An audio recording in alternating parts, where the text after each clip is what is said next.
kebijakan upah murah di Indonesia mengorbankan kesejahteraan keluarga kaum buruh. Kebijakan upah murah telah dilaksanakan sejak zaman Orde Baru sampai dengan sekarang. Seyogianya era modernisasi sekarang ini, di mana kondisi bangsa sudah sedemikian maju, sudah tidak sepantasnya lagi kebijakan upah murah digunakan di Indonesia. Salah satu alasan mengapa bahwa komponen upah itu tidak menentukan untung ruginya suatu perusahaan, maju mundurnya suatu perusahaan. Mengingat apa? Karena komponen upah itu sudah dimasukkan di dalam kos produksi, artinya sudah dimasukkan di dalam perhitungan biaya-biaya produksi. Nah, artinya apa?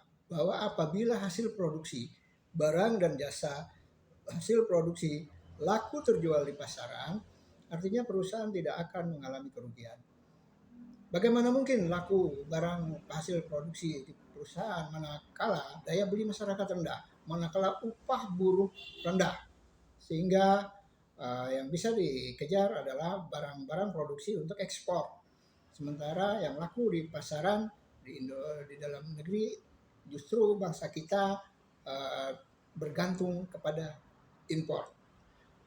Jadi lumayan dampak dari kebijakan upah murah ini, dampaknya banyak kemana-mana yang dirugikan. Selain itu,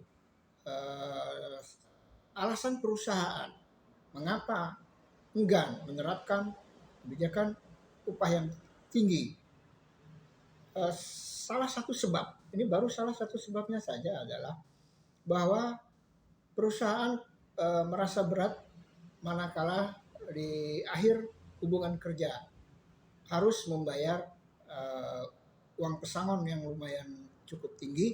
Kalau dihitung berdasarkan Undang-Undang Cipta Kerja yang sekarang, pesangon masa pensiun itu 1,5 kali peraturan, itu kurang lebih bila di rata-rata itu sekitar 8-9%.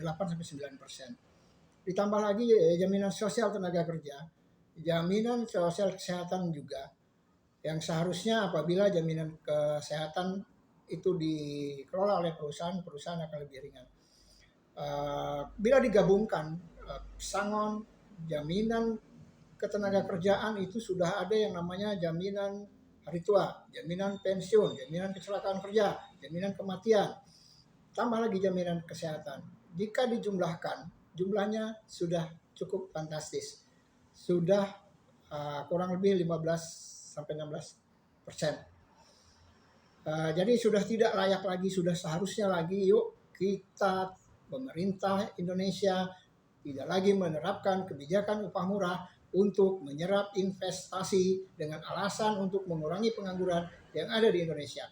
Terima kasih.